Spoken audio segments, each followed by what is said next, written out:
Hi, my name's Ed Hope. I'm a junior doctor from the UK, and welcome to Sick Notes. Welcome at home, and welcome to Dr. Lizzie. Hello.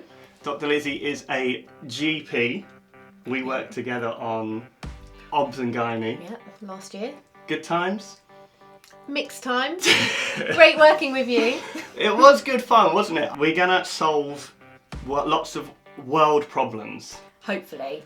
So we found the 10 most Googled questions about symptoms. So anyone checking out these kind of things in the future, sorted. There'll be people will never need to Google these questions again, and we're gonna work our way through them here.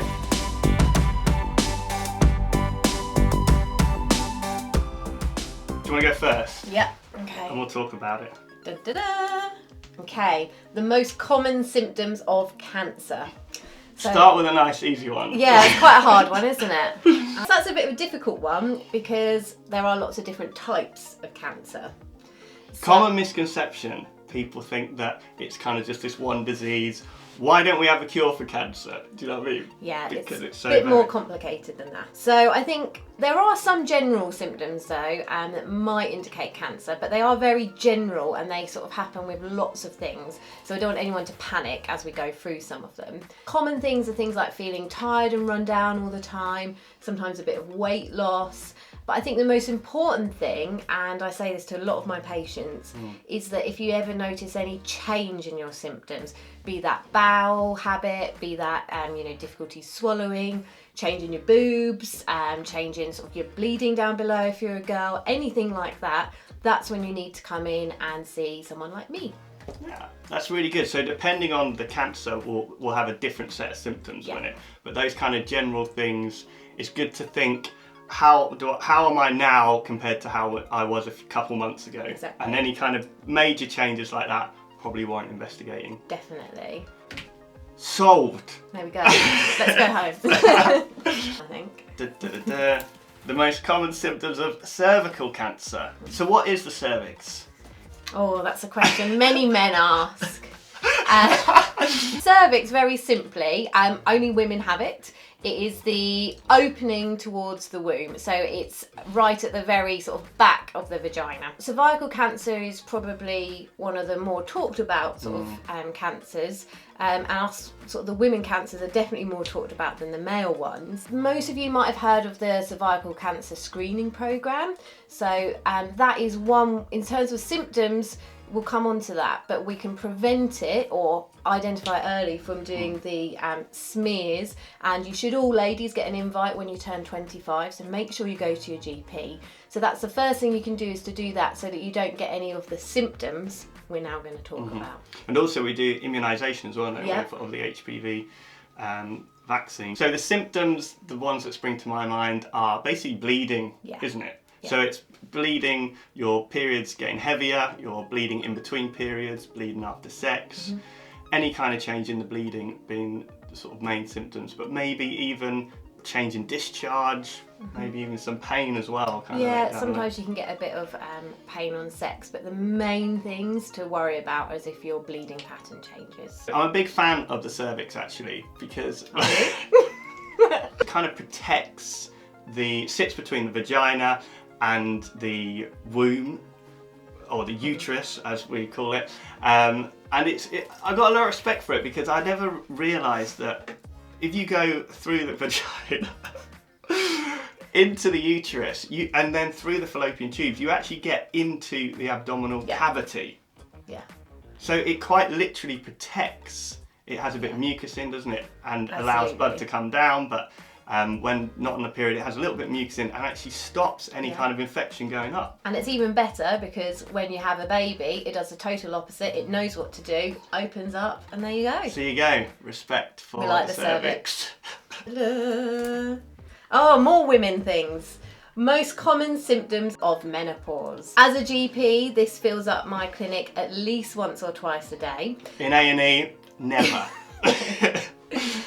So again, it is, like I said, it's a woman's problem. So I'm sorry, men, you're being left out for the moment. Sorry, guys. So the menopause happens to every single woman in their life, okay? There's nothing you can do to stop it or delay it. And actually, your menopause is defined before you're even born. So whilst you're a sort of baby in your mum's womb, you've already got a finite number of eggs that you're going to release.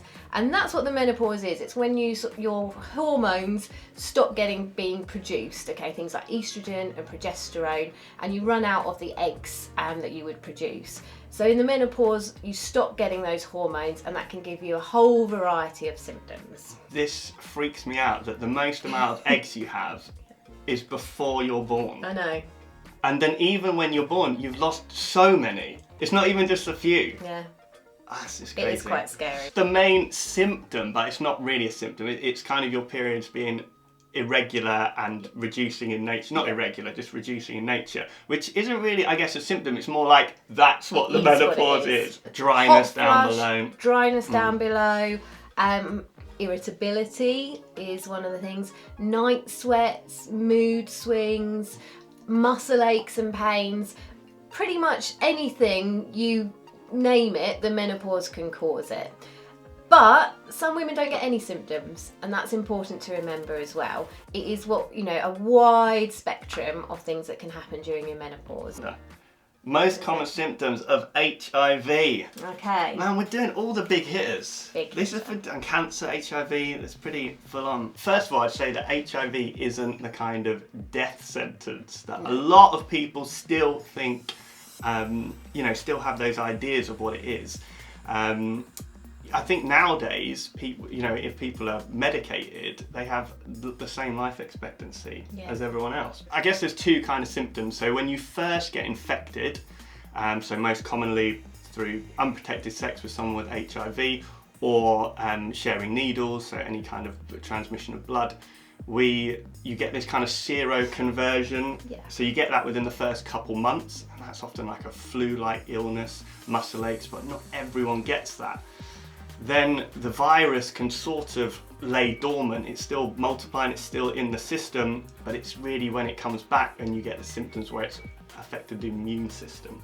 So that's where you can get frequent infections or unusual infections, and then you also get sometimes unusual cancers, and you get everything with that. So the burden of the virus and everything else going on, you can get some weight loss, tiredness, general fatigue. I think the other thing you can sometimes get is a rash early on in the disease with the flu-like symptoms. That can be quite common as well. And exactly as Ed said, it's sort of treatable. Can't cure it, but we can manage it, and people can live sort of full and healthy lives with HIV now, which is fantastic. Most common symptoms of diabetes. Diabetes is a really big problem in our country now, particularly this thing called type 2 diabetes that we're seeing more and more often. And that's the one that's sort of more related to diet and exercise and things like that. The type 1 diabetes is sort of what we call an autoimmune disease, where your body attacks itself, and people get that much earlier on, sort of young children, teenagers, and often there's a bit of a family history, and those people generally need to be on insulin. The symptoms of diabetes, again, there's sort of a common sort of theme with these big diseases, they can be quite vague. So the common things are feeling tired and run down, and then the important things to think about is if you're drinking lots and if you're peeing lots.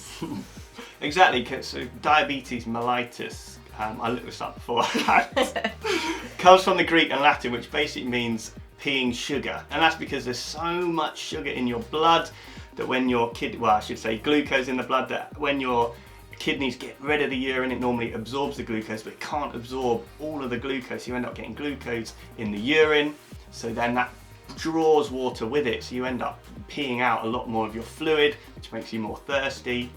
So that is kind of one of the main symptoms if you find like you're weeing a lot at night, or being thirsty as well. Dementia. I think we forget how much cognitive power it takes to do simple tasks. Yeah, definitely. So making a cup of tea, going shopping, cooking a meal, doing kind of calculations or anything like that takes so much. I mean, no other animal can do that. Exactly. I'd like my dog to make me a cup of tea. that's where you're going to see the changes first of all. So you're going to see memory problems, problems with everyday tasks. And I think it comes back to what we said at the very beginning. It's about that change. So if you find that you're visiting your mum or your grandma, and actually over a couple of visits when you go to see them, you've noticed that they were sort of saying the same things over and over again, or they made a little sort of faux pas, so using perhaps the wrong word in the wrong context, or having to ask where the sugar is for the tea when they'd been making a cup of tea like that for 50 years. It's those sort of gradual things that you often notice. The problem with dementia is that it takes a while for us to pick up on those symptoms, because people with the very early set of dementia will sort of compensate for it, particularly if it's a couple living together.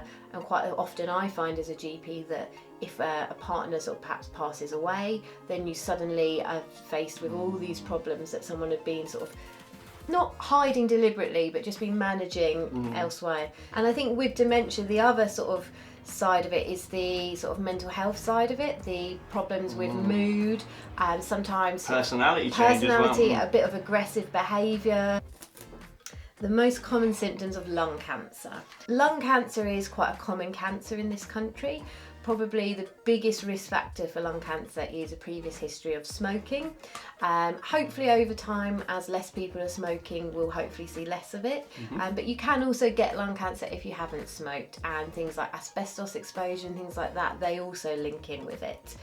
In terms of the symptoms, obviously lung cancer is your lungs, so you get sort of breathing problems. So the main thing that me as a GP is interested in is if you have a persistent cough. So a cough that's going on for more than 3 weeks, I want to be seeing you in my GP surgery. Textbook history that you get in kind of med school finals is an elderly person, lifelong smoker, cough and weight loss. That kind of history, they want you to be thinking about lung cancer.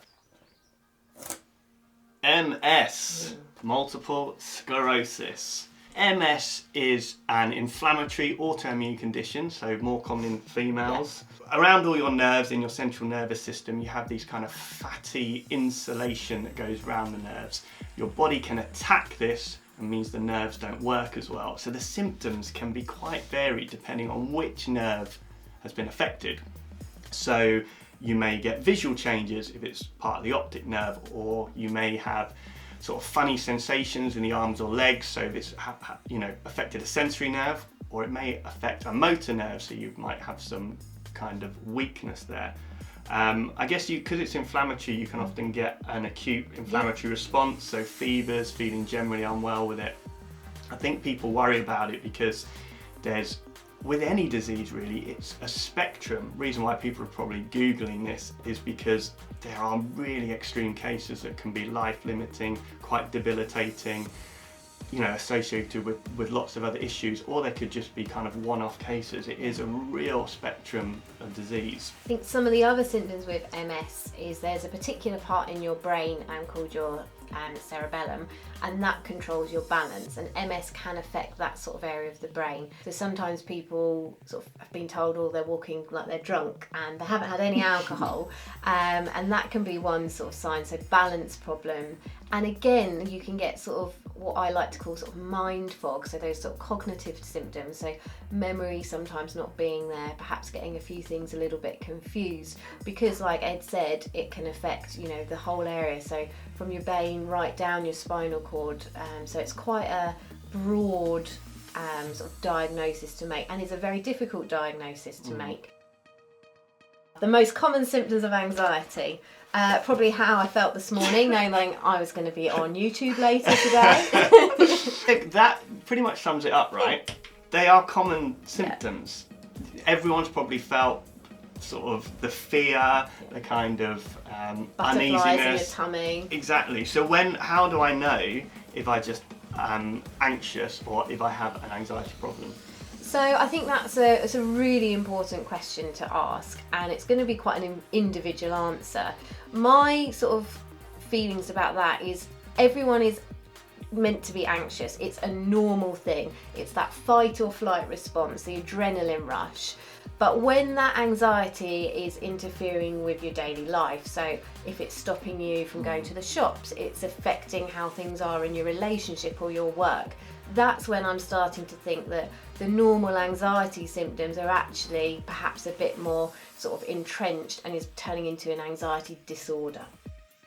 Brain tumour. There's been a lot of cancers on here. I think that just shows how, you know, the public fear of getting something like this. The main symptom you'd think of is the kind of compression effect you get within the skull. So the skull is a fixed bony object. So if you've got something growing in there, you're going to get symptoms from the tumour pressing and squashing the brain tissue. Those symptoms tend to be headaches, worse in the mornings, maybe some nausea and vomiting, maybe some drowsiness if it's getting quite big, but also depending on where it is, you may get some changes affecting that part of the brain. So if it's in the frontal lobe, you might get some personality change, things like that. Sorted. So look at this. That is a lot. We've done well.